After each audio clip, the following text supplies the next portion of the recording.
Bismillahirrahmanirrahim. Warahmatullahi wabarakatuh. Innal hamdalillah wassalatu wassalamu ala Rasulillah wa ala alihi wa sahbihi wa man tabi'ahum bi ihsan ila yaumil qiyamah.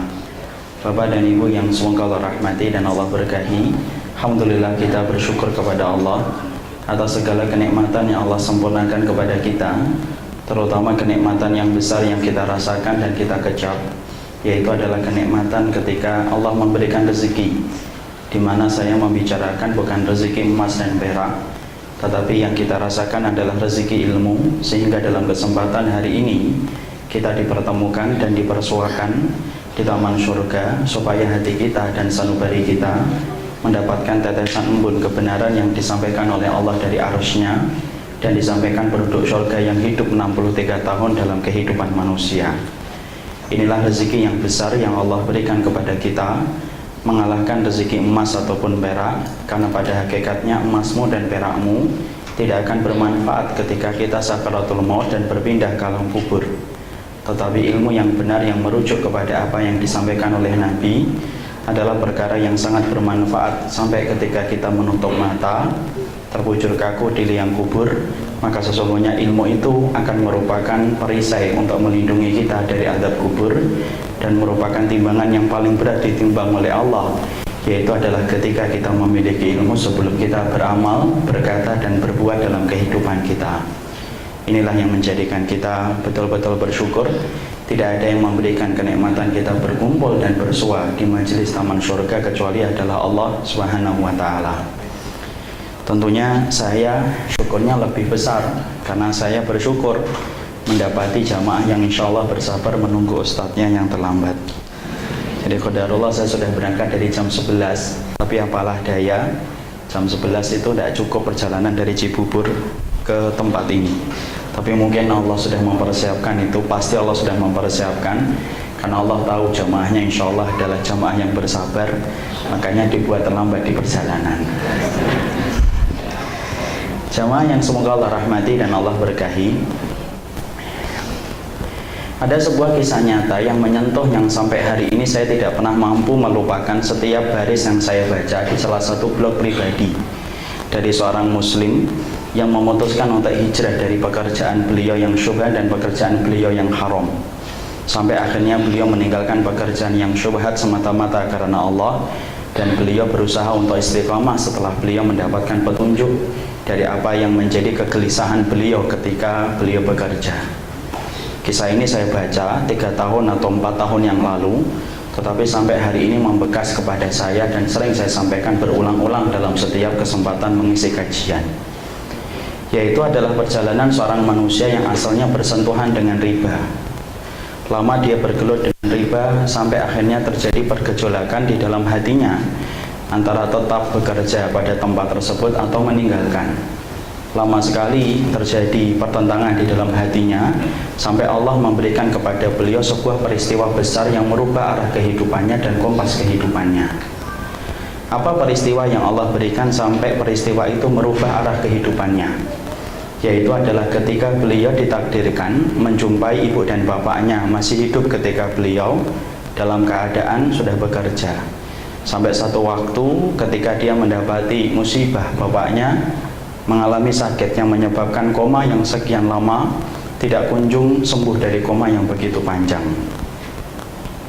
Maka kemudian beliau sebagai seorang anak yang ingin berbakti di sisa waktu umur bapaknya, maka beliau mengajukan cuti yang panjang untuk kemudian menemani ibunya, menemani bapaknya, untuk merawat bapaknya sampai bapaknya bisa sehat kembali atau ditakdirkan yang terbaik.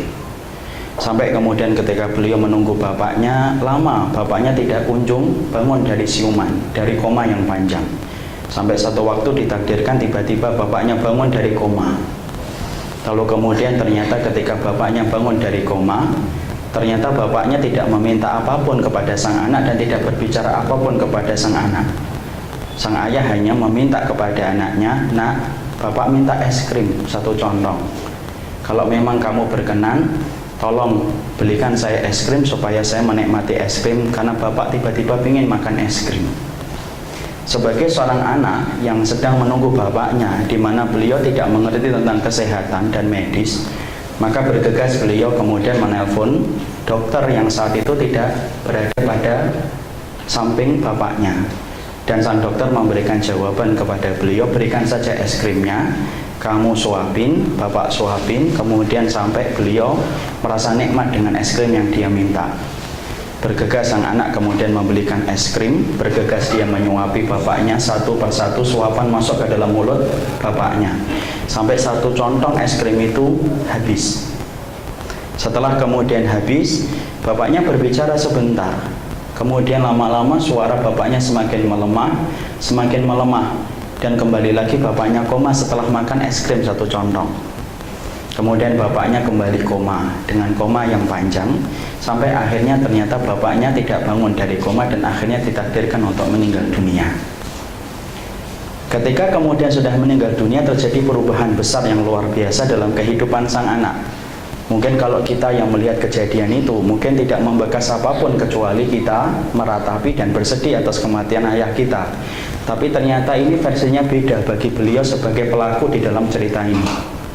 Beliau kemudian melihat bahwasanya setelah beliau menguburkan ayahnya, beliau merenung panjang.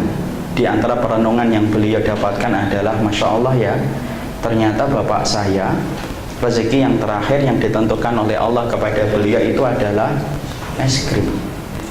Sehingga ketika kemudian ayah saya koma, yang harusnya secara logika dan manusiawi harusnya ayah saya itu tidak bisa mendapatkan es krim, jalan aja tidak mampu, lepas dari bius dan lepas dari infus saja tidak mampu. Tapi memang ditakdirkan saya berada di sampingnya dan saya punya rezeki untuk membelikan es krim untuk beliau. Ketika Allah kemudian melihat ayah saya itu adalah rezekinya adalah es krim, dibangunkan dari koma, disempurnakan rezeki es krimnya kepada ayah saya. Kemudian setelah Allah menyempurnakan rezeki es krim kepada ayah saya kemudian dikomakan kembali yang berujung kepada kematiannya. Kisah itu ternyata menggores banyak faedah dalam kehidupan beliau.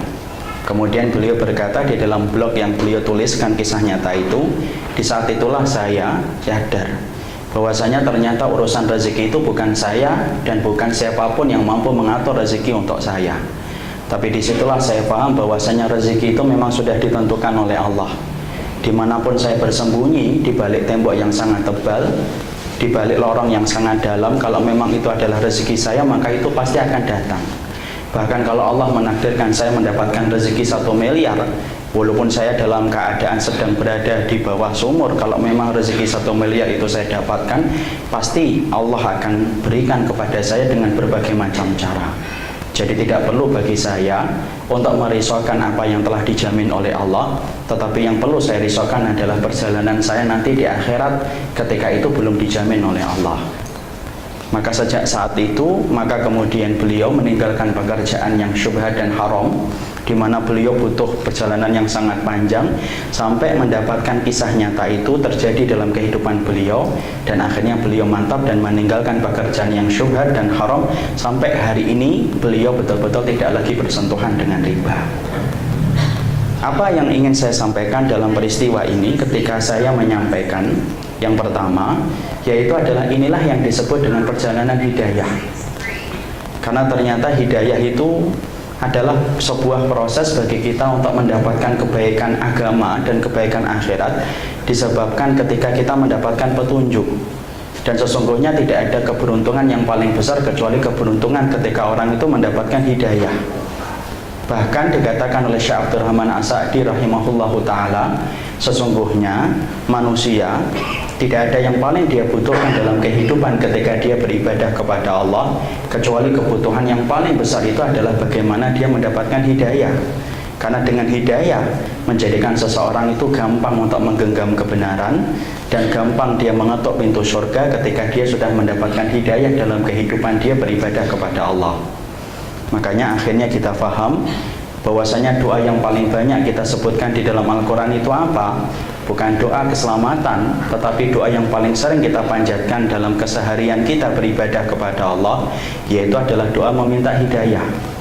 Kalau itu ada di dalam Al-Quran surat Al-Fatihah ayat yang ke-6, berarti kita mengulang-ulang doa tersebut setiap harinya minimal 17 kali setiap kita berdiri di dalam sholat. Berarti kita ini mengulang-ulang permintaan yang sama, bahwasanya kita ini membutuhkan hidayah dari Allah berupa jalan yang lurus. Dan inilah doa yang pertama kali Allah urutkan di dalam Al-Quran. Kalau antum dan saya membuka Al-Quran, tidak ada doa yang pertama kali Allah maktubkan di dalam Al-Quran kecuali adalah doa meminta hidayah. Bukan doa meminta ampunan, bukan doa untuk mendapatkan keturunan yang sholih, tetapi ternyata doa yang pertama kali Allah maktubkan di dalam Al-Quran yaitu adalah doa supaya kita diberikan hidayah. Saking besarnya pengaruh hidayah dalam kehidupan kita beribadah kepada Allah. Inilah yang menjadikan kita harus mengerti ketika para ulama dan ahlul ilmi sudah menyampaikan kepada kita bahwasanya hidayah itu adalah urusan yang sangat besar, sampai kita mengulang-ulang sehari lebih dari 17 kali kita meminta hidayah kepada Allah, maka kita harus paham apa itu hidayah dan bagaimana segala hal yang berkaitan tentang hidayah. Karena sesungguhnya kalau ana dan antum sudah mendapatkan hidayah, tidak ada keberuntungan yang mampu mengalahkan bagi orang yang mendapatkan hidayah. Saya ambilkan cerita kisah nyata kembali yang terjadi pada zaman Rasulullah, yaitu adalah ketika kita mendapati ada seorang sahabat yang di masa hidupnya selalu memusuhi Rasulullah. Tapi apalah daya ketika dia menjelang kematiannya, tetapi justru kemudian dia mendapatkan hidayah.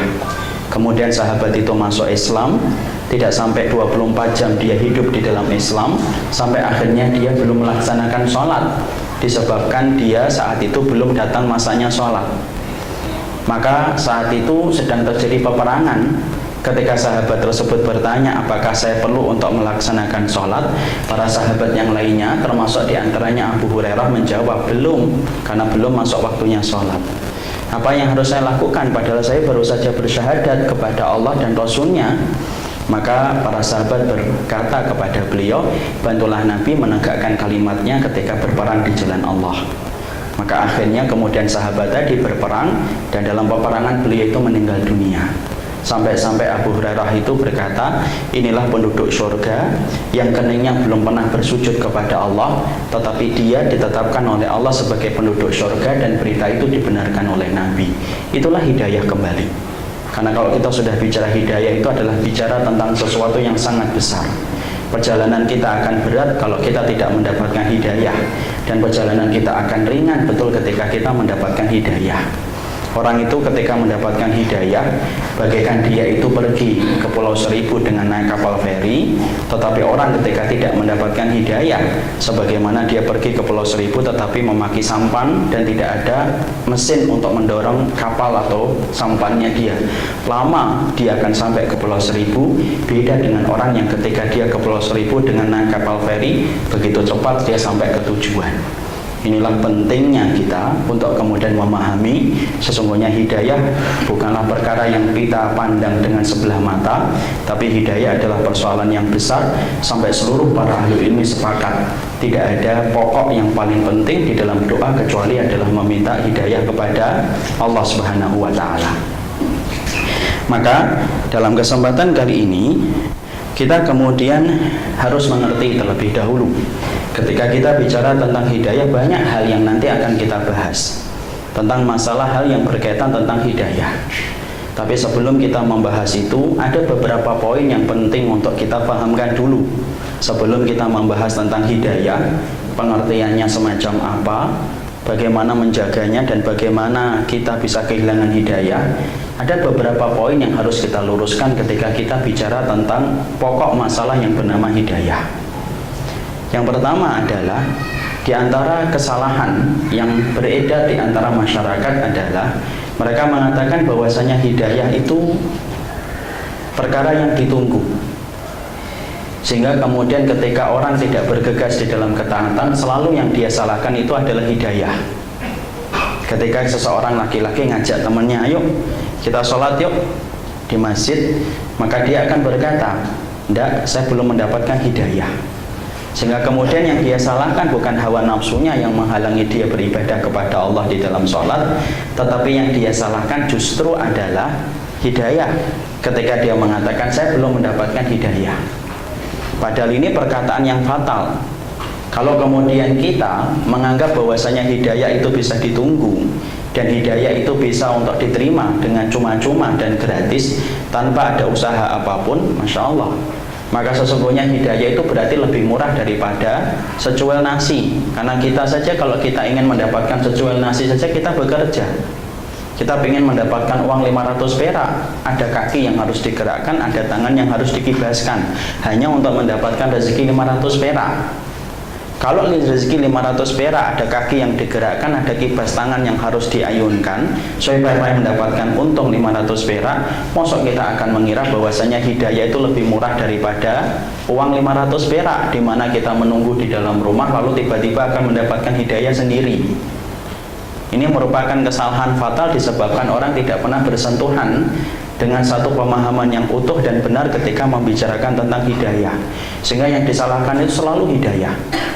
Sehingga kemudian ketika ditanya kenapa kok tidak menutup auratnya, selalu menjawab belum dapat hidayah. Belum dapat hidayah, nanti deh kalau dapat hidayah baru pakai jilbab. Itu masih mending ya, daripada mengatakan yang penting jilbabnya hati.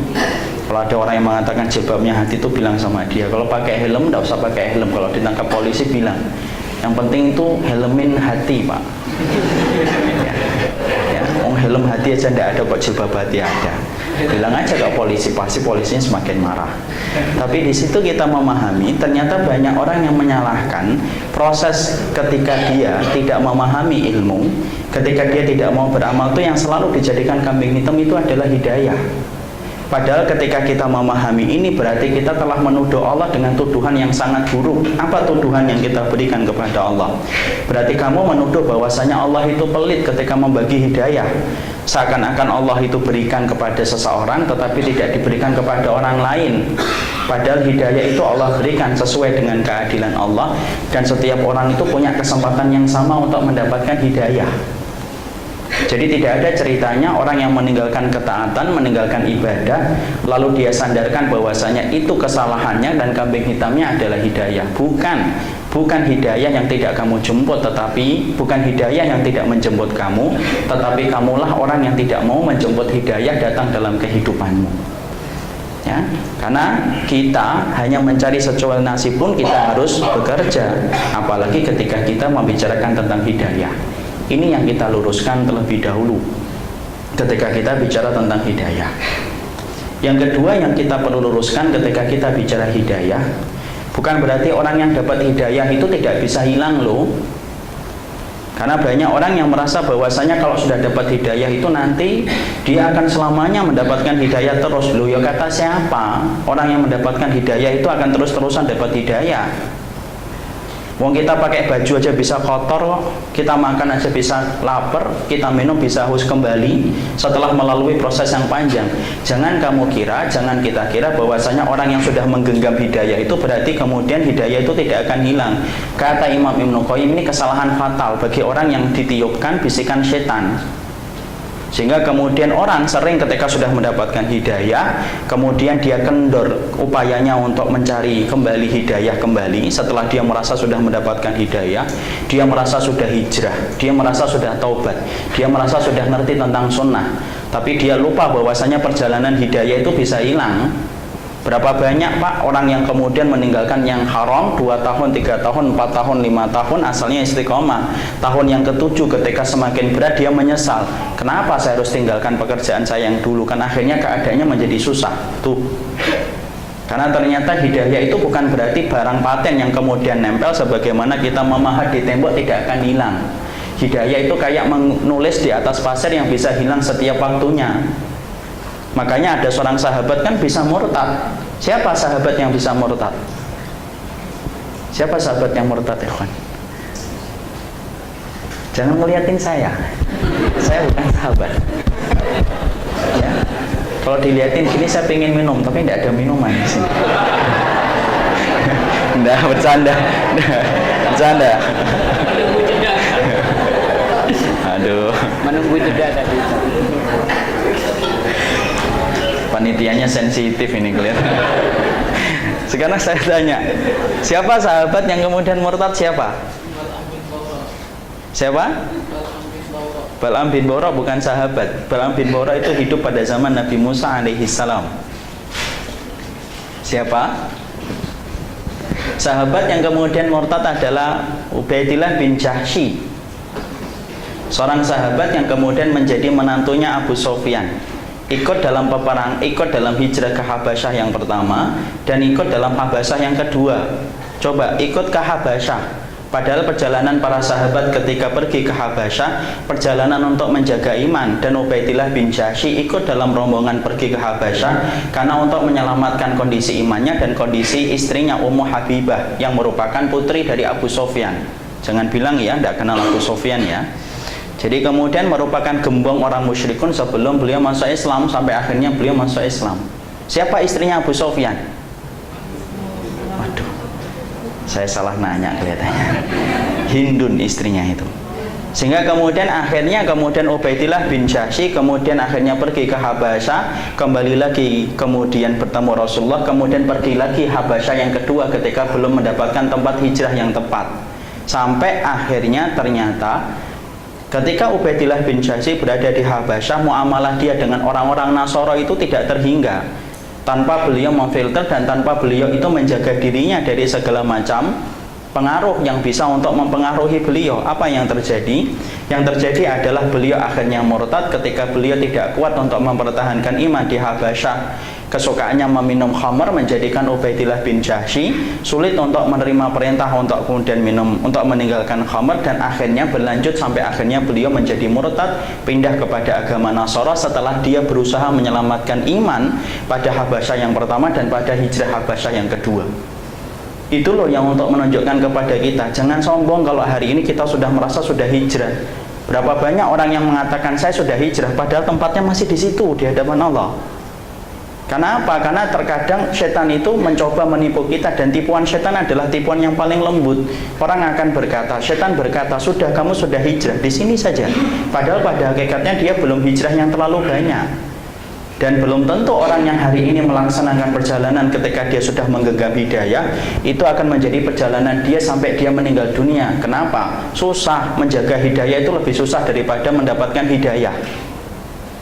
Ya, jadi kalau akhirnya kita hari ini sudah memahami tentang hidayah, pahami betul, menjaga itu lebih susah daripada mendapatkan. Banyak orang yang mereka itu mendapatkan momen-momen istimewa sampai mendapatkan hidayah, dan kadang-kadang momen-momennya itu kadang-kadang itu remeh, tapi akhirnya bisa memberikan kepadanya hidayah. Tapi apalah daya, apalah cur, ketika dia ternyata tidak menggenggam hidayah dan tidak menjaga hidayah, dan merasa kalau dapat hidayah itu tidak mungkin akan tertukar, akhirnya mengendorkan penjagaan dan akhirnya menjadi hilang kembali hidayah tersebut. Kenapa saya berani mengatakan bahwasanya menjaga hidayah itu lebih susah daripada mendapatkan hidayah? Ya iya, banyak kok peristiwa-peristiwa hidayah yang sering kita dengarkan itu datang dari urusan-urusan yang tampaknya kecil tapi bisa merubah kehidupan seseorang.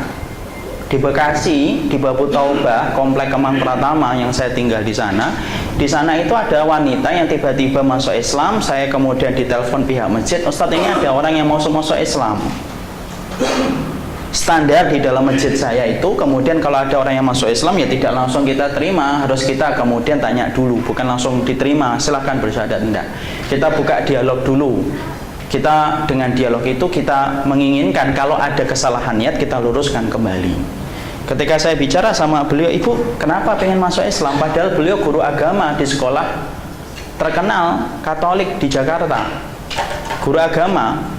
Maka kemudian saya bertanya, apakah karena ada laki-laki yang akan melamar ibu dari seorang laki-laki muslim? Dia berkata enggak. Lalu apa yang kemudian ingin ibu dapatkan dalam Islam? Karena beliau lalu cerita perjalanan beliau kemudian masuk Islam, yaitu dimulai ketika beliau bermimpi. Dalam mimpi yang beliau temui, beliau itu diperintahkan untuk wudhu. Saya itu mimpi beberapa waktu yang lalu, Ustaz. Kemudian dalam mimpi saya itu wudhu. Saya bangun dan saya ngerti tidak ada agama yang memiliki perintah dan syariat wudhu kecuali itu saya dapatkan dalam Islam. Kemudian saya menganggap ini adalah bunga tidur ketika saya sering lihat orang yang berwudhu. Mungkin ketika dia mencoba menghibur diri, menakwil mimpi yang dia lihat itu. Tapi kemudian beberapa hari kemudian dia bermimpi kembali, wudhu kembali. Dan setiap dia diperintahkan di dalam mimpinya, maka beliau itu menolak untuk kemudian berwudhu. Wudhu kamu. Tapi saya berusaha untuk nolak dan tidak mau untuk berwudhu. Di samping saya tidak tahu, saya juga tidak mau, karena saya tahu itu miliknya kaum muslimin dan saya bukan orang Islam. Kemudian beberapa hari mimpinya kembali lebih sering daripada sebelum-sebelumnya, sampai akhirnya dalam satu titik dia takut untuk tidur. Masya Allah. Kenapa dia takut untuk tidur? Karena saya khawatir nanti kalau tidur saya akan bermimpi. Saya pernah ngelewatin beberapa hari saya tidak tidur, hanya untuk tidak melihat mimpi, untuk kemudian disuruh wudhu. Masya Allah ya. Makanya kaum muslimin banyak tidurnya, wudhunya terus nih. Beliau ini kemudian sampai tidak tidur. Kemudian sampai akhirnya beliau merenungkan dan merenung dan mencoba untuk bertanya kepada teman-teman SMP-nya yang dia pernah kenal muslim. Dia tanya, dia googling, dia cari, sampai akhirnya sampai datangnya kepada beliau itu apa? Sebuah kemantapan, saatnya saya ini bersyahadat. Kenapa? Tidak ada yang memerintahkan saya, tidak ada yang mampu masuk ke dalam mimpi saya kecuali adalah Rabb penguasa alam semesta yang memerintahkan saya berwudu. Dan akhirnya beliau masuk Islam. So, di sini kita mendapati perjalanan mendapatkan hidayah itu terkadang datang dari sesuatu yang sifatnya remeh. Tapi wallahi, demi Allah, demi Rabb yang kita gantungkan harapan kita dan Rabb yang kita mintakan surganya di dalam kehidupan akhirat kelak kita nanti, sesungguhnya mendapatkan hidayah lebih mudah, tetapi menjaga hidayah itu jauh lebih susah. Makanya kalau hari ini ada orang-orang yang baru merasakan Masya Allah nikmatnya sunnah, jangan buru-buru kita merasa jumawa dengan apa yang telah kita pilih hari ini. Kenapa? Karena belum tentu kita kemudian kalau tidak menjaga, bisa jadi sunnah ini menjadi hilang dan kita tukar dengan sesuatu yang lain dan batil. Inilah yang menjadikan kita meluruskan kembali arti hidayah itu kayak apa sih? Karena dari dua ini sering beredar sebuah pengertian yang salah. Orang sering merasa bahwasanya hidayah itu adalah hidayah itu harus kemudian didapatkan secara cuma-cuma ketika dia duduk diam di dalam ruangan. Dan banyak orang yang merasa bahwasanya kalau sudah menggenggam hidayah itu berarti tidak mungkin hilang kembali hidayah. Tidak, bisa hilang. Bahkan dalam salah satu tempat di daerah selatannya Jakarta, ada seorang ibu-ibu cerita bagaimana dia menceritakan temannya yang suaminya dulunya adalah orang yang sangat bersemangat untuk datang ke kajian. Bahkan saya tahu sendiri bagaimana semangatnya beliau ketika datang ke kajian. Bahkan bukan hanya datang ke kajian, sampai-sampai setiap beliau jalan pergi ke kantor dan pulang ke kantor tidak pernah lepas dari kajian yang selalu beliau dengarkan. Tapi apalah daya, sampai satu waktu entah apa yang terjadi kepada beliau, sampai akhirnya beliau meninggalkan kajian, tidak pernah lagi mendengarkan. Bahkan diajak ke kajian pun menjadi lebih sulit dan jauh lebih keras penolakannya untuk datang ke kajian. Padahal dulunya adalah orang yang menikmati kajian berpuluh-puluh tahun, tetapi satu waktu akhirnya hilang kenikmatan itu. Nah, inilah yang menjadikan kita memahami dulu. Berarti ketika kita sudah bicara hidayah, luruskan dulu kembali ilmunya. Bahwasanya hidayahmu adalah bukan didapatkan dengan cuma-cuma, tetapi hidayahmu didapatkan dengan usaha. Layaknya kamu menggapai satu butir nasi dengan uang, maka sesungguhnya hidayah itu lebih mahal daripada secuil nasi yang kita dapatkan dalam kehidupan sarapan dan makan siang dan makan malam kita. Dan yang kedua yang kita harus pahami, hidayah itu bisa luntur. Maka ini nasihat bagi diri ana dan nasihat bagi semuanya. Siapapun hari ini yang sudah menikmati perjalanan ibadah, ketika kita sadar hari ini kita jadi budaknya Allah dan kita ingin taat sama Allah, jangan terlalu jumawa ya, bahwasanya itu akan menjadi hidayah yang kita pelik sampai kita meninggal dunia. Kalau bicara hidayah nomor 2 ini, kita harus ingat kepada sebuah hadis yang harusnya membangun rasa khawatir. Apa itu hadis yang kemudian kita sangkutkan pada poin yang kedua ini?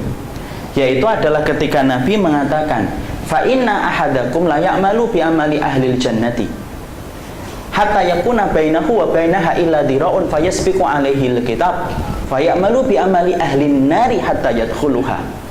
Hadis ini Pak membuat dulu saya itu khawatir sama teman saya, sama sahabat-sahabat saya. Kita pernah ini bareng-bareng ada 3 sahabat saya yang saya itu kental dengan mereka. Kita ini pernah hampir-hampir tumpah air mata ketika sedang membicarakan hadis ini. Hadis ini adalah ketika Rasulullah itu bersabda, fa inna ahadakum, ada loh di antara kalian itu la ya'malu bi amali ahlil jannati, yang mana kalian itu kalau beramal, di mana mereka itu beramal dengan amalan penduduk surga, saking banyaknya amalan yang dia lakukan, hatta yakuna bainahu wa bainaha illa dhiraun, sampai antara dia dengan surga itu tinggal sejengkal tok. Sejengkal tuh segini nih, sejengkal. Ini amalan apa ya? Belum kita sholat sunnah 2 rakaat saja lebih baik daripada apa? Sholat sunnah 2 rakaat sebelum subuh itu lebih baik daripada apa? Dunia dan seisinya. Ini tinggal sejengkal, berarti lebih rendah daripada sholat 2 rakaat sebelum sholat subuh. Tinggal sejengkal tak. Hatta yakuna bainahu wa bainaha illa dhiraun. Fayasbiqu alaihil kitab, tiba-tiba catatan takdir mendahulinya, sampai kemudian fayamalu bi amali ahlin nari, sampai dia melakukan amalan penduduk neraka ketika di ujung kematiannya, hatta yadkhuluha, sampai kemudian dia masuk ke dalam neraka. Hadis ini bukan kemudian kita menyalahkan takdir, enggak, Allah tidak pernah menimpakan takdir yang merugikan kita. Tapi hadis ini memberikan kepada kita dulu kewaspadaan ketika kita menggenggam hidayah merupakan perkara yang penting, karena hidayah bukan berarti barang paten yang tidak bisa hilang. Layaknya barang yang kita kunci dengan gembok yang kemudian tidak hilang ketika gemboknya masih ada di tangan kita, enggak gitu. Ya, makanya sampai-sampai Wahab bin Munabbih saja menceritakan, kan ada perjalanan seorang ahli ibadah, puluhan tahun dia kemudian beribadah, tapi akhirnya matinya murtad. Sebagaimana ahli ibadah itu hidup pada zaman sebelum Rasulullah SAW, ahli ibadah Pak, sampai-sampai dikatakan oleh para tabi'in, hampir-hampir setan itu putus asa untuk menggoda dia, bagaimana menggelincirkan dia di dalam dosa dan kemaksiatan. Masya Allah. Ahli ibadah ini tiap hari kerjaannya adalah ibadah. Sampai kemudian ada tetangga-tetangganya yang kemudian berkeinginan untuk melaksanakan perjalanan keluar kota. Mereka bingung karena mereka punya adik perempuan.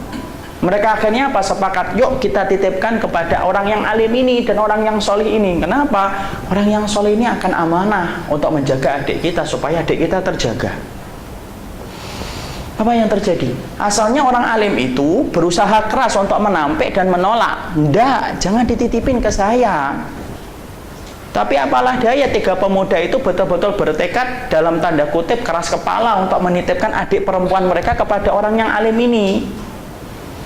Ya, maka akhirnya apa? Sampai adik ini akhirnya berhasil dititipkan, tetapi dengan syarat yang ditetapkan oleh alim tersebut. Apa? Yaitu adik perempuannya di bawah, dia berada di atas, untuk tidak mengganggunya dan tidak kelihatan.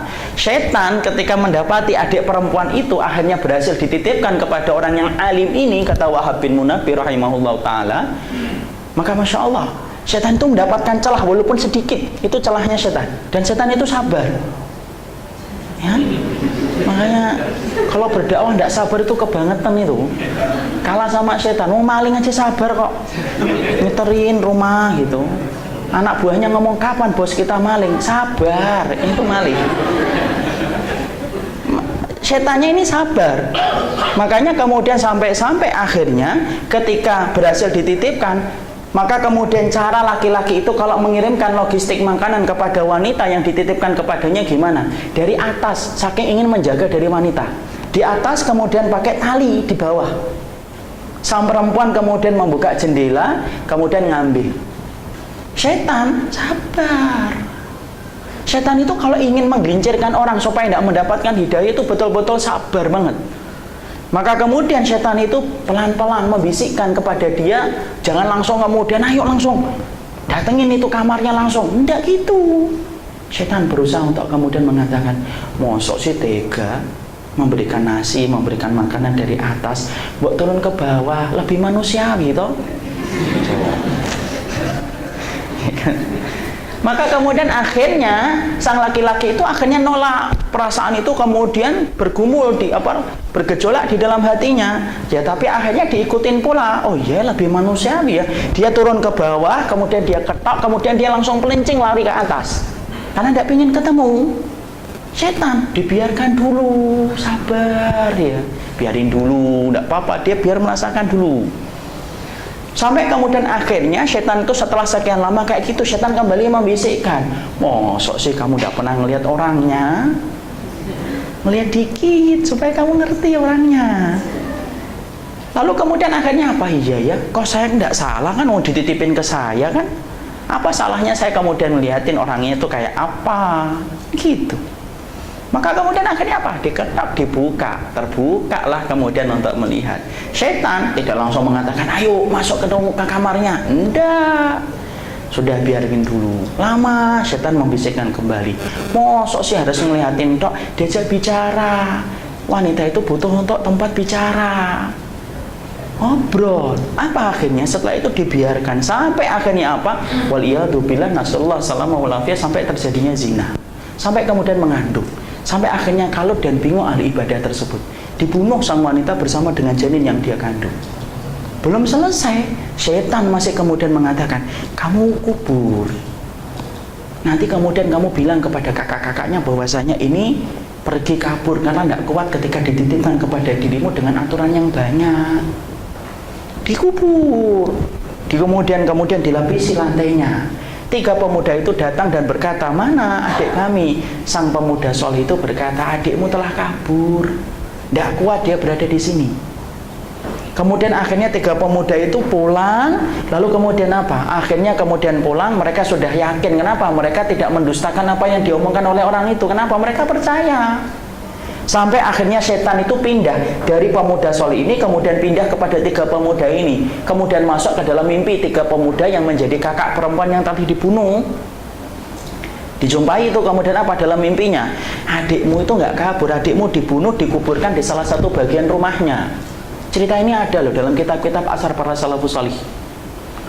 Lalu kemudian 3 pemuda itu bangun. Ketika bangun mereka tidak menganggap mimpi tersebut, kecuali mereka menganggap karena saking rindunya mereka kepada adik mereka sampai menjumpai mimpi tersebut.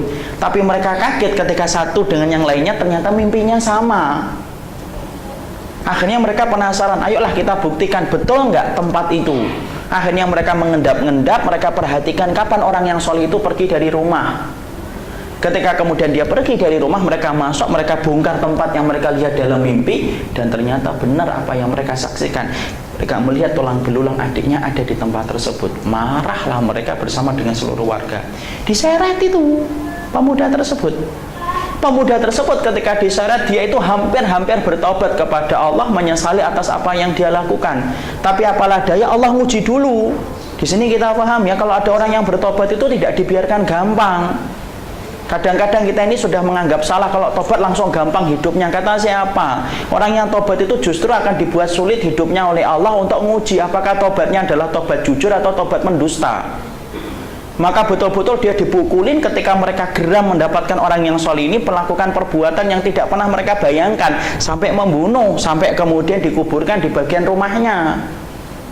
Sakit yang dia terasa, tiba-tiba setan kembali lagi datang untuk kemudian membisikkan kepadanya, ukfur billah, kufur sama Allah.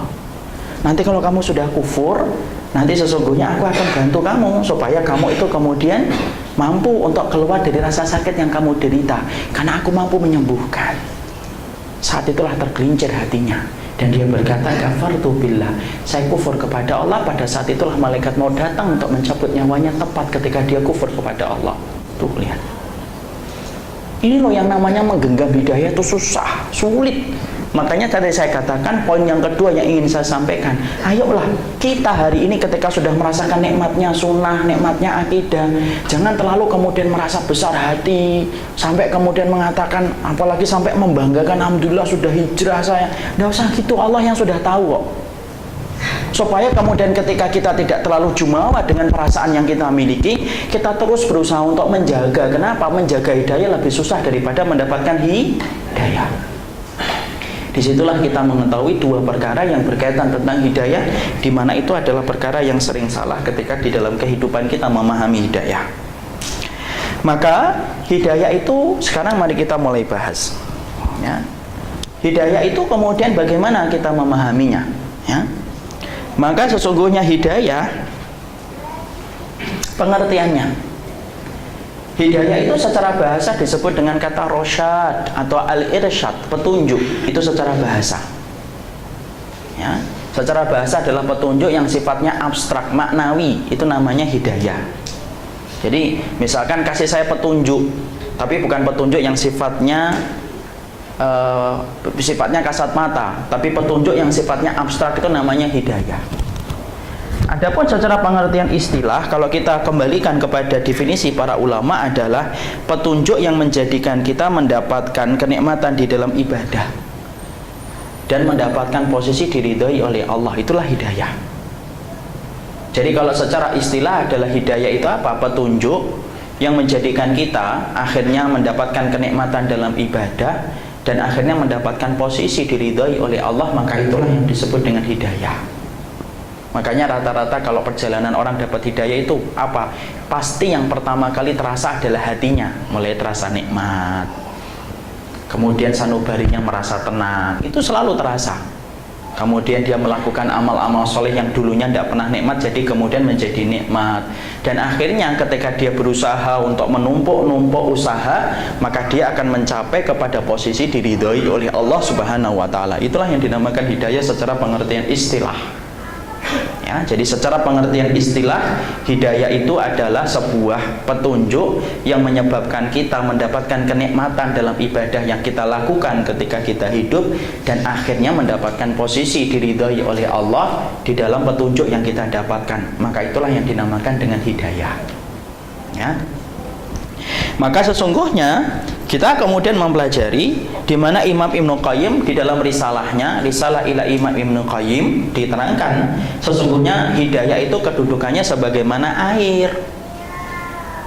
Hidayah itu sebagaimana air. Kenapa diibaratkan dengan sebagaimana air? Karena setiap orang itu pada dasarnya membutuhkan hidayah, tidak terkecuali.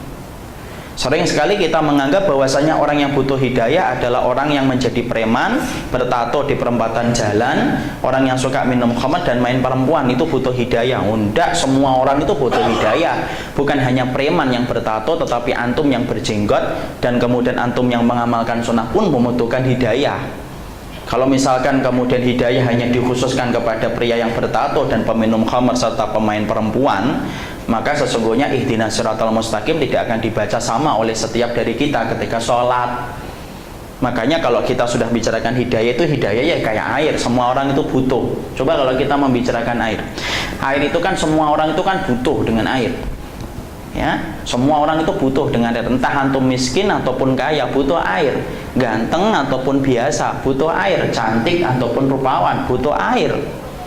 Dimanapun kita berada, di pusat kota Jakarta Selatan, tanah per meternya 80 juta dengan tanah Gebang yang per meternya cuma 1 juta, itu sama-sama butuh air. Karena apa? Jangan salah bahwasanya membutuhkan hidayah itu hanyalah preman yang bertato, pemain perempuan dan suka menenggak minuman khamr. Tidak, semua orang itu butuh yang dinamakan dengan hidayah. Makanya sampai kemudian Imam Ibnu Qayyim dalam risalahnya menjelaskan setidaknya ada 5 kondisi kenapa orang itu membutuhkan hidayah. Jadi ada 5 kondisi kenapa setiap orang itu membutuhkan hidayah dalam kehidupannya, setiap waktunya dan setiap saatnya dia membutuhkan hidayah. Ya, maka kondisi yang pertama yang dikatakan oleh beliau, kondisi yang pertama kenapa orang itu menempatkan atau di dalam Islam itu ditempatkan hidayah sebagaimana air, karena yang pertama yang membutuhkan hidayah itu ada 5 posisi orang itu membutuhkan hidayah. Posisi yang pertama, orang yang membutuhkan hidayah itu siapa? Orang yang jahil, orang yang bodoh. Orang yang bodoh itu adalah membutuhkan hidayah untuk menerangi jalan kehidupannya dari apa yang dia tidak tahu sampai dia tahu. Orang semacam ini tentunya butuh hidayah. Ini kan kita maklum nih, kalau posisi yang pertama kita maklum banget nih bahwasanya setiap orang itu pasti membutuhkan hidayah ketika dia jahil. Makanya orang ketika dia jahil kemudian dia merespon hidayah yang datang dari Allah, dialah orang yang beruntung. Karena pada dasarnya semua dari kita ini bodoh. Tapi ingat loh, bodoh itu ada 2, Pak. Bodoh yang dia merasa bahwasanya dirinya bodoh dan bodoh yang tidak merasa dirinya bodoh. Nah, itu yang beda. Ya, para salaf itu mengatakan, Khalil bin Ahmad itu mengatakan bodoh itu 2. Ada bodoh orang yang ngerasa kalau dirinya bodoh, makanya dia merespon setiap nasihat yang disampaikan kepadanya ketika dia merasa dirinya bodoh. Maka sikap thalibul ilmi selain ikhlas itu apa? Yang kedua, harus bersikap bodoh. Karena kita kalau bersikap bodoh, siapapun ilmu yang kita dapatkan akan kita hargai ilmu itu. Kenapa? Layaknya orang yang bodoh mendapatkan ilmu, layaknya orang yang haus mendapatkan air itu senang. Ya, itu orang yang kemudian akan gampang merespon hidayah. Siapa? Orang yang bodoh ketika dia merasa dirinya bodoh. Tapi ada orang yang bodoh yang tidak akan pernah mampu merespon hidayah. Siapa? Orang yang bodoh tetapi dia tidak merasa dirinya bodoh. Setiap disampaikan kepadanya nasihat dan tulisan, walaupun dengan tutur kata dan tulisan yang lembut menyentuh hatinya, dia tolak. Kenapa dia tolak? Ya karena dia merasa bahwasanya dia pinter. Nah, ini musibah ini. Dan banyak orang itu akhirnya terjebak kepada kebodohan sampai meninggal dunia, ya disebabkan karena sikap yang kedua. Dan kita berlindung dari sikap yang kedua. Banyak loh orang yang tidak terasa itu ketika dia merasa pinter, akhirnya apa? Ngeremehin ilmu. Makanya orang yang kemudian sudah dalam keadaan yang merasa pinter, tidak akan sampai kepadanya cahaya ilmu. Kenapa? Orang yang merasa pinter itu ibarat kotoran nempel ke kaca, mentari ilmu tidak akan masuk ke hatinya ketika dinding hatinya itu tertutup dengan sikap ketika dia merasa pintar. Makanya Masya Allah, beruntunglah ketika kita merasa bodoh. Makanya Imam Syafi'i sampai berkata, orang itu kalau selalu merasa bodoh, justru dia itu akan benar dalam proses ilmunya. Jadi kalau kita belajar sampai kemudian kita mengatakan, saya sudah tahu, di situ tanda kebodohan dia mulai nampak. Tapi ketika kita kemudian belajar dan kita berkata, Masya Allah ya, semakin lama saya belajar kok semakin bodoh, nah itu berarti prosesnya benar. Tapi kalau saya tanya tidak bisa jawab-jawab, itu jangan mengatakan ini proses saya benar Ustaz. Enggak, itu kan tidak pernah murojaah. Itu kan tidak murojaah. Jadi kalau ditanya ustadznya, ditanya tidak bisa jawab, oh berarti proses saya benar Ustaz, saya merasa bodoh. Itu karena tidak pernah mau mengulang-ulang pelajaran yang didapatkan. Jadi bodoh itu kemudian ada dua, ya. Dan kemudian orang yang bodoh dia butuh ilmu, dia butuh hidayah. Hidayah itulah yang kemudian akan menjadikan dia paham dan dia mengerti. Ya, maka beruntung betul ketika ada orang yang mereka menjemput hidayah ketika dia mendapatkan ilmu. Akhirnya dia mengkoreksi kehidupannya dengan apa yang dia genggam ketika dia mendapatkan hidayah. Ya, ini yang pertama. Jadi posisi yang pertama ketika kita mengatakan bahwasanya hidayah itu kayak ilmu, kayak air, karena kondisi yang pertama, hidayah itu disebabkan setiap orang itu membutuhkan, karena posisi yang pertama banyak orang yang bodoh dan dia butuh hidayah supaya mampu mengangkat dia dari kebodohannya. Dan saya ingatkan, orang yang tidak mengikuti syariat itu pada dasarnya berada pada wilayah kebodohannya terus-menerus. Makanya beruntung ketika orang itu sudah mengenal manhaj yang hak, kemudian ketika dia paham sunnah, berarti dia keluar dari wilayah kebodohannya. Ya, contoh nih Pak, kita ambilkan contoh yang gampang saja. Ya, supaya kita paham bahwasanya sunnah itu pada dasarnya itu adalah menyembuhkan dari kebodohan kita. Contoh nih, kita membaca sebuah hadis Rasulullah Sallallahu Alaihi Wasallam. Inna kasra admal mayyiti kakasri admil hayyi. Mematahkan tulang orang yang mati itu sama dengan mematahkan tulangnya ketika dia hidup. Hadis ini banyak dijelaskan oleh para ulama. Apa penjelasannya? Kalau memandikan mayit itu harus lembut, jangan kasar, jangan gudrak-geruduk, jangan gerusa-gerusu sampai kemudian kasar kita. Tapi yang selembut mungkin. Kenapa? Karena mematahkan tulangnya itu sama dengan mematahkan tulang ketika dia hidup. Kita dapetin satu hadis tersebut, apa yang terjadi? Kita keluar titik kebodohan kita dalam masalah tersebut. Akhirnya kalau kita memandikan si mayit, kita bisa berbicara, ini jangan terlalu kasar, yang lembut. Kenapa harus lembut? Karena dia masih merasakan sakit. Wow, sudah mati kok merasakan sakit. Itu kan karena kita ngikutin perasaan. Kalau ngikutin syariatnya, dia masih merasakan sakit. Akhirnya disitulah kita paham, oh ternyata sunnah itu adalah menyembuhkan kita dari kebodohan kita. Makanya semakin banyak hadis yang kita pelajari, semakin banyak ayat yang kita aplikasikan dalam kehidupan, semakin banyak, yaitu wilayah-wilayah kebodohan yang dulunya nempel ketika kita belum paham itu akhirnya sembuh ketika kita ngikutin syariat. Ya, makanya kalau kita belajar sunnah itu intinya apa sih? Menyembuhkan penyakit yang nempel pada diri kita sebagai manusia, kebodohan. Makanya kemudian orang itu mendapatkan hidayah betul-betul beruntung ketika dia dari kondisi jahil sampai kemudian mendapatkan hidayah. Ini yang pertama. Yang kedua, ya, bahwasanya kondisi yang kedua, setiap orang itu membutuhkan hidayah. Yang kedua adalah bagaimana ada orang yang kemudian sudah mempelajari ilmu. Ana dan antum sudah terikat kepada majelis ilmu, tapi kenapa kok kita tetap meminta hidayah? Kalaulah si pandir, kalaulah si bodoh dia meminta hidayah, kita maklumi, kita paham, dia butuh supaya kemudian dia benar. Tapi kenapa kalau kita yang sudah belajar, sudah ikut ke kajian, sudah melalang buana ke tempat-tempat kajian antara tempat satu dengan tempat yang lainnya, kenapa kok kita tetap meminta hidayah? Alasan yang kedua, kadang-kadang kita sudah belajar ilmu tetapi belum sempurna dari apa yang kita pelajari. Kita butuh hidayah, fungsinya apa? Supaya menyempurnakan banyak ilmu yang belum kita pelajari, supaya disegerakan oleh Allah. Ya? Masih banyak nggak sunnah yang belum kita dapatkan? Masih banyak, Pak.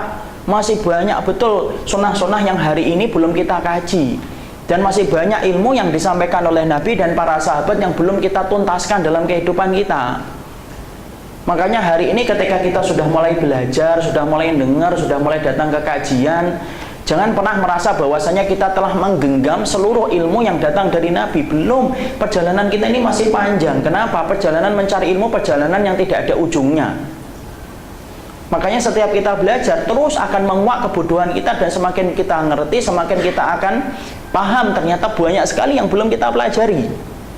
Makanya bagi thalibul ilmi, kenapa mereka kok meminta hidayah? Ketika dia mengatakan Allahumma inni as'alukal huda wal afafa wat tuqa. Kenapa kok dia meminta hidayah? Padahal dia adalah orang yang sudah berilmu dan sudah paham.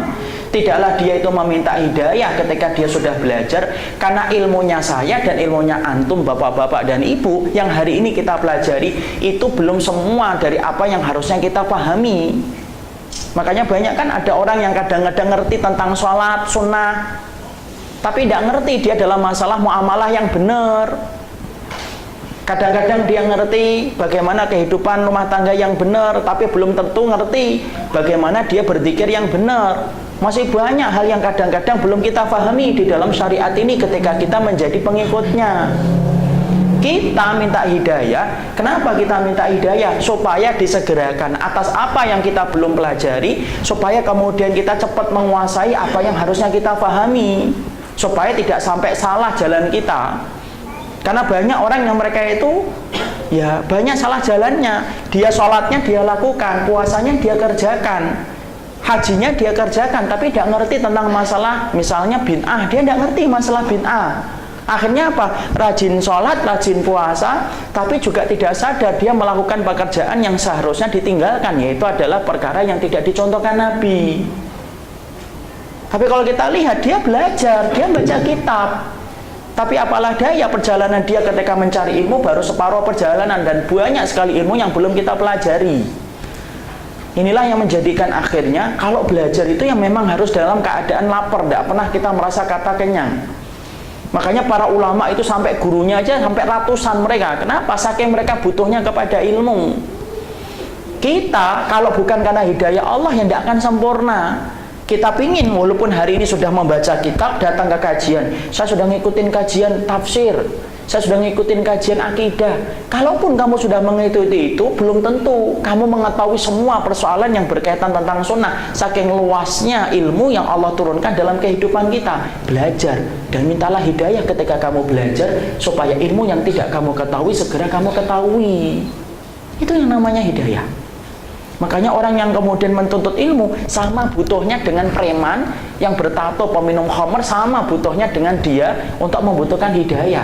Bukan berarti ketika kita sudah duduk di majelis ilmu berarti tidak butuh hidayah. Justru butuh hidayah. Dan salah satu sikap yang sering salah itu apa? Belajar baru separuh-separuh, tapi merasa telah menggenggam semuanya ilmu yang ada di dalam sunnah. Ya akhirnya apa? Gampang memvonis, gampang menyalahkan orang. Itu yang kita harus pahami. Saya Pak, ini saya ambilkan kisah nyata saja. Ini perjalanan bagaimana perjalanan ilmu itu ternyata memang bukan kita menggenggam semuanya. Kita baru prosesnya dikit-dikit. Saya ambilkan contoh. Saya dulu ketika membaca hadis dari Amr bin Abi Salamah, Tahu ya Amr bin Abi Salamah? Insya Allah tahu. Saya tidak perlu menunggu jawaban daripada perihnya hati saya. Amr bin Abi Salamah ini adalah putra tirinya Rasulullah SAW. Putrianya siapa? Ummu Salamah. Jangan kita kira loh Ummu Salamah itu tidak cantik. Salah satu wanita yang dikhawatirkan akan menandingi Ibunda Aisyah itu Ummu Salamah. Kenapa? Walaupun beliau tua, kecantikannya masih terpancar di wajahnya. Makanya baca bagaimana ketika Rasulullah akan menikahi Ummu Salamah, ya. Kita tidak bicarakan Ummu Salamah, ya. Kita bicara Amr bin Abi Salamah. Dalam hadis yang dikatakan bahwasanya ya gulam samillah, wahai gulam bacalah bismillah atau sebutlah nama Allah ketika mau makan. Hadis ini Pak, dulu ketika saya pelajari, kemudian saya membaca beberapa dalil, akhirnya apa? Oh, kalau makan itu membaca bismillah. Tidak perlu ditambahi dengan bismillahirrahmanirrahim. Ini dulu nih, saya termasuk orang yang berpendapat semacam itu. Dan setiap ada yang kemudian gimana dengan bismillahirrahmanirrahim, saya selalu berkata, sudahlah cukupkan aja dengan bismillah. Karena perintahnya samillah. Samillah itu tasmiyah. Beda dengan al-basmalah. Itu saya pegang. Sampai satu waktu Allah kemudian memberikan kepada ana sebuah petunjuk ketika membaca kitab, yaitu kitabnya Syekh Utsaimin ketika beliau menerangkan syarahnya Riyadhus Shalihin oleh Imam Nawawi. Beliau ternyata nulis, ya tentunya kita paham ya, kedudukan beliau itu jauh banget di atas kita. Maka kemudian beliau menyampaikan kalau membaca ketika mau makan silahkan untuk membaca bismillah dan boleh untuk membaca bismillahirrahmanirrahim, karena intinya ketika Nabi mengatakan tasmiyah itu Nabi menyingkat, tetapi Nabi tidak melarang untuk menambahnya sampai bismillahirrahmanirrahim. Karena kata samillah kalau menurut para sahabat, samillah itu ya bismillah atau bismillahirrahmanirrahim. Sampai di situ akhirnya masya Allah ya, ternyata itu kita tidak ngerti. Ketika kita tidak berhenti untuk berproses untuk mengkaji ilmu, masya Allah akhirnya terbuka satu persatu apa yang dulunya mungkin salah atau dulunya belum kita pahami, akhirnya terbuka. Itulah diantara cabang-cabang hidayah kecil-kecil yang kadang-kadang kita tidak sadari. Kadang-kadang kita merasa, nih dulu saya pernah ada seorang ikhwan ngotot banget mengatakan kepada anak, Ustadz kalau mau tidur itu doanya bukan bismikallahumma ahya wa amutu, tapi amutu wa ahya. Loh, masa sih akhi? Saya bilang itu, iya Ustadz, kan kita mati dulu baru hidup. Dan kata Ustadz itu di kajian itu amutu wa ahya, bukan ahya wa amutu. Saya kemudian tidak langsung ngambil. Saya kembali, saya kemudian buka kepada kitab, saya buka kepada Maktabah Syamilah. Ternyata dua riwayatnya sama-sama benar. Ada bismikallahumma amutu wa ahya dan ahya wa amutu ada. Inilah pentingnya orang yang mencari ilmu itu butuh hidayah itu kayak gini-gini loh. Kalau kita kemudian mencari ilmu, stuck, kemudian kita merasa ngerti, lalu kemudian kita berhenti mengetuk pintu langit meminta hidayah, parah. Akhirnya apa? Maka lisannya menjadi lisan jagoan melebihi ilmu yang dia pelajari. Kalau saya sampaikan seringnya apa? Iqra'nya aja baru iqra' 2, tapi masya Allah yang diomongkan itu sekaliber ustadz gede ataupun dai gede ataupun mufti besar. Tidak kayak gitu. Justru para ulama kalau mereka ditanya tentang satu perkara, mereka butuh waktu berbulan-bulan untuk menjawab persoalan itu. Kenapa? Saking beratnya mereka, karena mereka ngerti seluruh keseluruhan masalah. Beda kan dengan kita? Makanya orang yang semakin berilmu kayak elang, semakin dia naik ke tempat yang tinggi semakin kelihatan banyak. Beda dengan orang yang kemudian tidak pernah naik ke langit kan?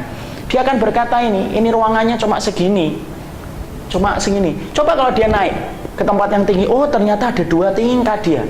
Semakin kita tinggi ilmunya, semakin kita akan ma'ruf. Bukan berarti kemudian kita menafikan perkara yang menyimpang dari sunnah Nabi. Tidak loh ya. Yang namanya menyimpang dari Nabi, bid'ah tetap ada yang harus ditegaskan. Yang kemudian sunnah harus dipertahankan. Yang namanya menyimpang harus kemudian disingkirkan. Tapi membentuk kemakrufan itu penting. Contoh lagi nih, masalah yang kemudian kita dapatkan, kenapa seorang thalibul ilmi itu butuh hidayah?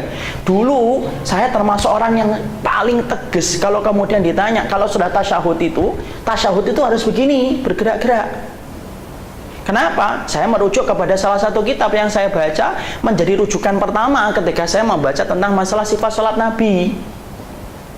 Tapi ternyata sampai kemudian mendapati buku-buku yang lainnya, kitab-kitab yang lainnya, ternyata itu hanya masalah khilaf, yaitu masalah kemudian menggerakkan itu ada yang menggerak-gerakkan, ada yang menggerakkan itu begini. Semakin kita ngerti apa yang terjadi, sikapnya semakin ma'ruf.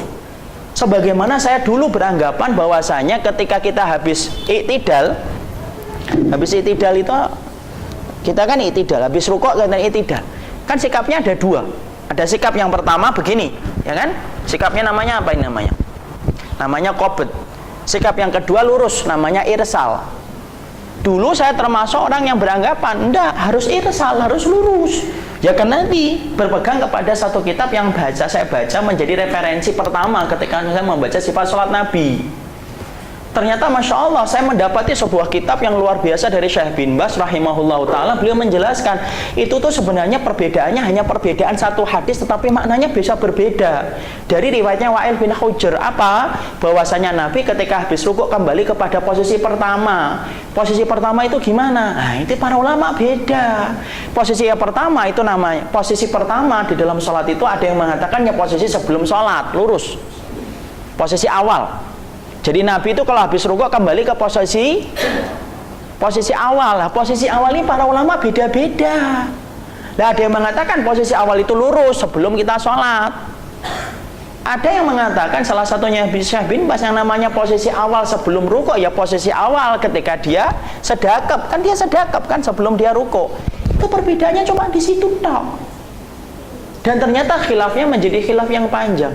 Tapi saya mantap untuk memilih yang kedua berdasarkan sebuah kata-kata hikmah yang saya petik dan saya membuat jatuh cinta kepada beliau. Beliau berkata, itu khilaf. Silakan yang pengen sedekap, yang pengen lurus. Itu sunnah. Tapi mencintai sesama mukmin itu hukumnya wajib. Jangan sampai yang sunnah itu menghilangkan yang wajib. Coba. Kalau thalibul ilmi tidak dapetin hidayah misalkan, yaitu adalah pecahan-pecahan hidayah kayak gini, oh Masya Allah kita bisa bayangkan, dia ngaji belum tentu diterima, tapi mulutnya penuh dengan noda kehormatan orang yang kemudian berbeda dengan dia atas masalah yang dia juga tidak paham, tidak ngerti dia. Makanya penuntut ilmu itu terkadang justru lebih banyak membutuhkan hidayah. Kenapa? Supaya membentuk ilmunya itu semakin sempurna. Kenapa? Sunnah itu ya bertahun-tahun kita pelajari, ya semakin menjadikan kita bodoh. Ya, 7 tahun kita di fakultas syariah saja kadang-kadang masih belum cukup untuk menggenggam semua ilmu kan, masih banyak betul yang kemudian belum kita pelajari. Ya, karena apa? Memang luasnya ilmu dan luasnya sunnah dalam kehidupan kita. Kita saja yang kemudian terlalu menyederhanakan sunnah, bahwasanya sunnah itu kalau sudah ngaji di sini berarti kamu sudah ngerti sunnah, paham sunnah. Kenapa? Ustadznya dia, lu sejak kapan semacam itu? Gak bisa kayak gitu. Ya, makanya kemudian anak dan antum sama-sama kita butuh hidayah. Kenapa? Karena sesungguhnya ilmu yang kita pelajari baru secuil dan kita membutuhkan banyak ilmu yang lainnya yang belum kita dapatkan dan belum kita pelajari. Kita butuh hidayah. Itu alasan yang kedua. Alasan yang ketiga. Sampai jam berapa? Alhamdulillah. Karena tadi katanya sudah mau jam 3, enggak apa-apa. Tidak ada pertanyaan. Kenapa? Jam 3. Oke, insyaallah. Tidak usah pertanyaan katanya, karena sudah pada paham insyaallah. Yang ketiga, kenapa orang itu butuh hidayah? Orang itu butuh hidayah adalah terkadang ketika dia sudah paham belum tentu dia bisa mengamalkan. Karena ternyata mengamalkan jauh lebih susah daripada mempelajari ilmunya. Jadi anak, ibu, bapak, ini kita butuh hidayah setiap waktunya itu kenapa? Ya karena kita ini butuh untuk mengamalkan. Kenapa? Mengamalkan ilmu, kalau bukan karena hidayah, kita itu tidak mampu mengamalkan ilmu. Ingat loh, bahwasanya tidaklah kita mampu beribadah itu bukan karena kehebatan kita. Enggak, tapi sesungguhnya kita mampu beramal dan beribadah disebabkan karena kita itu diberikan pertolongan oleh Allah. Makanya kita membaca dalam surat Al-Fatihah itu apa? Ihdinas siratal mustaqim. Iyyaka na'budu wa iyyaka nasta'in.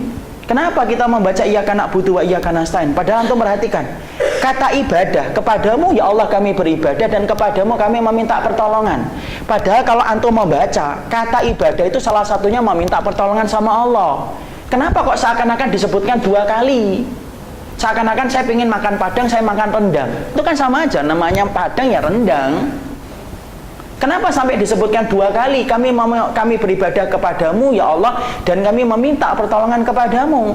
Syekh Abdurrahman As-Sa'di menjelaskan, kamu menyebutkan kata pertolongan setelah kata ibadah karena pada dasarnya kamu itu tidak akan mampu beribadah kepada Allah sampai kamu diberikan pertolongan oleh Allah. Makanya hari ini kita belajar, kita butuh waktu untuk mengamalkan ilmu yang kita pelajari. Kenapa? Ngamalin itu lebih susah daripada menggores hitam di atas putih ketika kita bawa lembaran buku. Kalau mempelajari kan gampang kan? Mengamalkan belum tentu. Berapa banyak orang yang kemudian habis kajian itu kan beda-beda kan berubahnya. Ada yang lama seminggu berubah, ada yang 3 hari, ada yang 2 hari, ada yang kafaratul majelis sudah hilang yang disampaikan ustadznya. Karena ternyata ngamalin itu susah, sulit kalau bukan karena Allah yang memberikan kepada kita pertolongan, bukan kita mampu melaksanakan ibadah. Makanya kita minta tolong sama Allah. Kenapa? Supaya kita mampu mengamalkan ilmu yang kita pelajari. Ya, berapa banyak seorang laki-laki ketika dia sudah belajar ilmu yang benar nih, bagaimana dia meninggalkan yang syubhat. Tapi belum tentu ketika dia pulang ke kantornya, dia mungkin akan kembali lagi ngambil yang syubhat dan ngambil lagi yang haram. Padahal dia belajar 2 hari bagaimana pentingnya menjaga dari harta yang haram. Kenapa? Amalin itu susah. Seorang wanita, dia belajar nih dalam kajian, Masya Allah pintu surgamu adalah suamimu. Kalau kemudian suamimu itu sampai mengeluarkan nanah, kamu jilatin seluruh tubuhnya, tidak akan mampu kamu itu memenuhi kewajibanmu kepada suami. Lau kana bihi qarhatun fala hasadha ma'adat haqqahu syai'an. Ketika di majelis ilmu, paham, Masya Allah ya suami saya pintu surganya saya. Di rumah berubah. Apalagi ketika suaminya lupa WhatsApp, udah berubah itu. Dititipin martabak, lupa, udah. Kenapa bisa cepat berubah? Karena ngamalin itu susah. Kadang-kadang diingetin sabar ya, sabar. Alah, mas. Kadang-kadang malah ngomongnya apa, mas, kayak Rasulullah gitu loh. Lah kamu aja nggak kayak Khadijah kok. Nanti saya nikah lebih dari 1 bingung. Ya, mengamalkan itu susah, Pak. Ngamalin itu susah. Makanya kemudian kita minta hidayah, ya Allah, setelah kita sibuk belajar ini, kita minta hidayah untuk ngamalin. Sulit, susah. Makanya ini ada kisah nyata ini sering saya sampaikan kisahnya. Ada bapak-bapak itu di Bekasi Timur. Itu kemudian beliau itu ngantain, berkata, curhat sama saya, tahu nggak Ustaz? Kalau saya sudah 3 hari, 4 hari itu kerjaan saya itu nyarikan jadwal kajian khusus ummahat. Untuk siapa, Pak? Untuk istri saya, Ustaz. Jadi saya ngomong sama istri saya, Mi, ini ada jadwal kajian, Mi, kamu ikut aja ya. Nggak masak, Bi, nggak usah, kita catering saja. Kenapa Bapak gitu? Karena Alhamdulillah Ustadz, lumayan kalau dia habis kajian tuh 2 hari, 3 hari berubah. Nanti, ini kisah nyata loh, demi Allah ya. Orang yang masih hidup. Nanti setelah 3 hari, 4 hari, yo kembali lagi Ustadz, carikan lagi saya kajian. Ya Allah karimi rahman. Ya memang begitu kan, fitrahnya wanita kan bengkok kan gitu. Jadi saya tuh 3 hari sekali nyarikan kajian. Makanya saya ikut Syamilah itu, saya pengen dapat kajian itu supaya nanti apa, saya serahkan sama istri. Lumayan banget tuh, 2 hari itu sudah lumayan banget bagi saya. Ini kelihatannya beban mental gitu kan. Jadi kemudian ternyata disitulah kita membutuhkan hidayah. Kenapa kita butuh hidayah? Ya karena kita paham mengamalkan itu susah, sulit, luar biasa susahnya. Kita diperintahkan sabar. Rasulullah mengatakan istausu bin nisa'i khairan. Berikanlah wasiat kepada perempuan dengan cara yang baik. Karena kalau kamu mengkeraskan, kamu mematahkan. Kalau kamu membiarkan, kamu bengkok terus. Ya susah. Kadang-kadang ngamalin itu susah, nggak sabar, susah. Itulah kenapa kita butuh hidayah untuk ngamalin. Kita ini sudah sering belajar arti pentingnya bangun malam. Sering itu masuk ke telinga kita itu dari dulu, setiap kajian itu selalu para asatidz menyebutkan pentingnya bangun tengah malam, bermunajat kepada Allah, berdoa dengan Allah. Jangan sering berdoa dengan manusia tetapi nihil berdoa dengan Allah. Itu kan aneh. Tapi ternyata Masya Allah, ternyata orang yang kemudian udah ngerti tentang hal itu, apakah semuanya bisa ngamalin langsung? Belum tentu. Ada yang rajin ngaji kemana-mana, tapi juga tidak pernah bangun malam. Ya, cuma niatnya sudah benar. Ketika malam nyalakan alarm 2, 3, 4, 5 lewat semuanya. Nah, ternyata itu ini pada ketawa itu saya malah curiga ya. Ini ketawa jujur atau menertawakan diri sendiri. Tapi di situ yang kita pahami, berarti betul apa yang dikatakan oleh Imam Ibnu Qayyim. Apa yang dikatakan oleh Imam Ibnu Qayyim tadi? Yang keempat, yang keberapa tadi? Yang ketiga. Berarti benar, orang itu butuh hidayah walaupun sudah sibuk ngaji. Kenapa tetap butuh hidayah? Bahkan orang yang ngaji lebih besar membutuhkan hidayah daripada preman yang bertato, yang menegak khamr dan bermain perempuan. Karena pada dasarnya ilmu yang kita pelajari butuh untuk kita amalin. Itu yang ketiga. Yang keempat, kenapa kita butuh hidayah? Yang keempat, orang itu butuh hidayah disebabkan yang keempat yaitu adalah dia itu terkadang memahami satu perkara tetapi ternyata salah pengamalannya. Orang semacam ini kan butuh hidayah kan? Kenapa? Salah dia mengamalkan ilmunya, salah memahami ilmunya. Sehingga kemudian dia butuh hidayah. Kenapa? Supaya pemahaman yang salah itu kembali lurus setelah dia mendapatkan hidayah. Dan ingat loh, rata-rata orang itu hari ini menyimpang dari jalan Nabi itu ya disebabkan karena salah pemahaman. Ini contoh kisah nyata ya. Imam Abu Hanifah itu pernah, beliau lagi jalan, dari kejauhan dia melihat seorang pemuda. Pemuda itu nyambit buah, kemudian dia nyuri buah. Tidak minta izin kepada pemilik kebun. Imam Abu Hanifah dari kejauhan kemudian berpikir, waduh, pemuda ini nyuri buah, apa nggak ngerti apa dosanya? Sembari kemudian dia berusaha untuk kemudian mendekati pemuda tadi yang mencuri buah, maka kemudian dia berhusnudzon. Itu loh ulama. Mungkin jangan-jangan dia dalam keadaan lapar. Itu loh semangatnya ulama besar itu ngasih udzur. Bukan kemudian seneng kalau dapat keburukan orang, apalagi di-share di mana-mana tanpa tabayun. Maka kemudian dia apa? Diikutin orang itu. Diikutin orang itu sampai kemudian ketika mau disentuh, mau dipegang, orang itu ternyata memberikan buah kepada orang-orang jompo, orang-orang lemah yang ada di pinggir jalan. Lah Imam Abu Hanifah habis husnudzon, karena lapar nih dia mencuri, ternyata mau dikasihkan ke orang. Berarti dia nggak lapar. Akhirnya Imam Abu Hanifah betul-betul memegangnya dan berkata, Sarokta, kamu tadi habis mencuri. Iya. Aku kira kamu lapar, aku kasih udzur. Kamu itu lapar sampai kamu mencuri. Lalu kemudian dia berkata, iya, saya tidak lapar. Lah kenapa kamu mencuri? Saroktu lillah. Lihat jawabannya. Dia mengatakan, aku mencuri karena Allah. Mencurinya karena Allah. Itulah pencuri pada zaman Imam Abu Hanifah. Pinter lagi bahasa Arab. Saroktu lillah. Bahasa Arab. Saroktu lillah, saya mencuri karena Allah Subhanahu wa taala. Imam Abu Hanifah bingung. Di mana ada? Saya belum pernah belajar fikih itu namanya mencuri karena Allah itu mana. Kemudian dia mendengarkan penjelasan dulu. Maka orang itu berkata, gimana saya itu mencuri bukan karena Allah? Karena gini, saya kalau mencuri berarti saya itu kemudian mendapatkan satu dosa mencuri. Dan ingat loh, kata beliau kepada Imam Abu Hanifah, dosa itu tidak dilipat gandakan, cukup satu. Tapi saya ketika berinfak, saya kasihkan buah-buah ini kepada fakir miskin, maka saya mendapatkan pahala sedekah. Dan ingat loh, sedekah itu dilipat gandakan 10 kali lipat. Tuh kan, pinter kan? Masya Allah ya, Masya Allah. Kalau malingnya kayak gini mumet ustadznya. Kemudian dia berkata, berarti 10 kurangi 1 masih berapa? 9. Jadi saya pulang masih dapat pahala 9. Tidak apa-apa saya nyuri, saya ridho dapat pahala dosa mencuri. Tapi insya Allah akan hilang. Kenapa? Saya ridho pula 10 pahala yang dilipat gandakan oleh Allah itu saya kurangi untuk nutupin dosa saya ketika mencuri. Imam Abu Hanifah geleng-geleng saja dan berkata, menyebutkan hadis telak yang tidak bisa dijawab. Apa hadis yang dia sampaikan?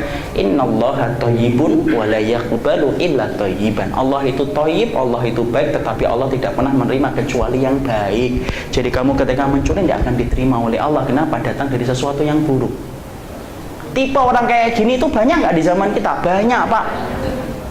Maaf ya, saya sebutkan ada 1-2 pejabat yang punya tipe semacam ini, bahwasanya tidak apa-apa kita korupsi 1 miliar 500 juta diinfakkan di jalan masjid. 500 juta untuk kita sudah dapat pahala untuk bangunan rumah kan. Ya, kemudian 500 juta buat kita, tidak apa-apa. Nanti apa? Rumah kita di surga kan akan narik kita ke surga, tidak jadi ke neraka. Itu saya pernah dengar. Pemahaman yang menyimpang ini kan bahaya, Pak. Makanya kita butuh hidayah kan? Banyak kita butuh hidayah. Kenapa kita butuh hidayah? Kalau kata orang Semarang, jangan-jangan nih kita ini sering mendapatkan ilmu pemahamannya salah. Lah kita minta kepada Allah, Adzan ya? Adzan? Belum. Kalau sudah adzan tidak bisa diterusin. Dan kita membutuhkan hidayah itu apa? Supaya meluruskan kembali pemahaman kita yang salah.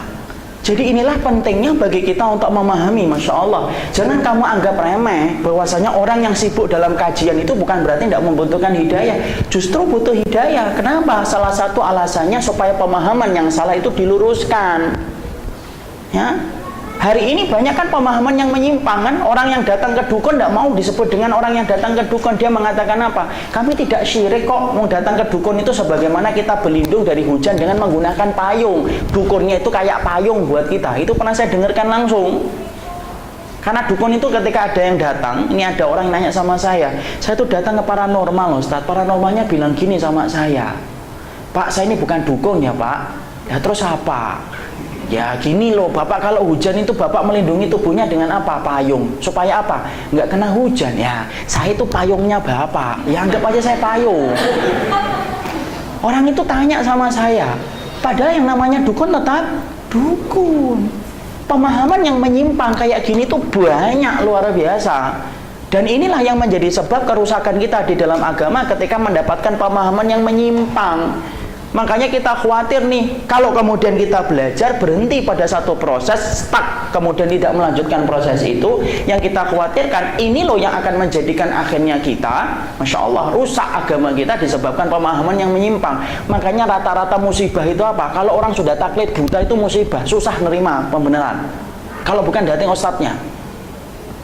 Padahal Masya Allah, kemaksuman itu telah wafat. Ini catat baik-baik. Kemaksuman itu telah wafat dengan wafatnya Rasulullah SAW. Tidak ada lagi yang maksum. Kalau kita taklid buta, Masya Allah, kalau kita sampai taklid buta, ya tidak akan pernah benar pemikiran kita yang salah disebabkan kita taklid buta kepada fulan. Makanya saya tidak pernah perintahkan bapak dan ibu untuk taklid buta kepada siapapun, hatta kepada anak pun tidak. Kenapa? Kemaksuman itu telah hilang, telah wafat bersama dengan wafatnya Nabi. Kalau kita ingin sembuh atas pemahaman yang salah, belajarlah untuk mendengar dari setiap ilmu yang sampai kepada kita, hargai ilmu itu. Walaupun terkadang dari anak kecil yang belum pernah kita kenal sebelumnya. Ya? Kenapa? Di ini banyak orang yang mereka itu memaksumkan fulan, memaksumkan fulan, memaksumkan fulan. Loh, kayak tidak sadar bahwasanya kemaksuman itu telah pergi bersama dengan ruhnya Nabi ketika dicabut oleh malaikat maut. Nah, ini kalau kita tidak paham ini, wah, Masya Allah, rusak pemahaman, susah dibenerin. Kenapa? Susahnya dibenerin itu karena taklid buta itu. Akhirnya apa? Taklid buta itu menampar hidayah supaya hidayah terusir dari hati seseorang. Nah, ini pentingnya bagi kita. Susah nerima orang. Ya. Jadi kemudian yang keempat, kenapa kita butuh hidayah? Wallahi kita butuh hidayah disebabkan karena bisa jadi pemahaman kita ada yang salah. Dan kita butuh hidayah supaya Allah membenarkan pemahaman kita atas apa yang tidak kita pelajari atau atas yang salah kita pelajari. Sudah ada? Yang kelima, yang terakhir. Saya sebutkan yang kelima, yang terakhir. Yang terakhir pelan-pelan. Kita kena butuh hidayah karena pada dasarnya kita butuh hidayah walaupun kita sudah sholih, alim. Kenapa kita tetap butuh hidayah? Kita tetap butuh hidayah supaya kita mendapatkan istiqomah hingga menutup mata. Karena mendapatkan istiqomah sampai menutup mata bukan perkara yang gampang. Saya akan sampaikan sebuah riwayat nyata yang terjadi pada zaman Rasulullah. Nabi pernah melihat ada seorang sahabat yang berperang. Kemudian Rasulullah bertanya, kalian komentari laki-laki ini apa? Kemudian orang itu berkata, dialah penduduk surga. Kemudian Nabi mengatakan, tidak, dia bukan penduduk surga, dia penduduk neraka. Sampai ada seorang sahabat yang kemudian ngikutin, ternyata sahabat yang tadi dikatakan para sahabat adalah penduduk surga, jatuh dalam kudanya, terluka. Ketika sakaratul maut, dia tidak kuat merasakan sakaratul maut. Dia ngambil sebilah pedang, dia tusukkan ke tubuhnya. Detik-detik yang seharusnya dia tinggal nunggu sepersekian menit, harusnya dia sudah mendapatkan mati syahid. Tapi karena tidak kuat dengan apa yang dia derita, dia ambil sebilah pedang, dia bunuh, dia hunuskan ke tubuhnya. Mati, tapi bukan mati membela kalimat Allah, mati bunuh diri. Disitulah kita paham, setan itu Pak gangguin kita sampai kita mau mati sepersekian detik itu setan masih ngupingi kita. Makanya istiqomah itu kalau bukan karena Allah susah kita istiqomah. Itu yang kelima. Jadi kemudian kita butuh hidayah. Sudah selesai. Walaupun pembahasan kita ibaratnya mau ke Kudus, kita baru sampai Cikampek ini. Tapi tidak apa-apa, setidaknya kita sudah mengetahui tentang pokok-pokok hal yang berkaitan tentang hidayah supaya kita memahami. Subhanakallahumma wa bihamdika asyhadu an la ilaha illa anta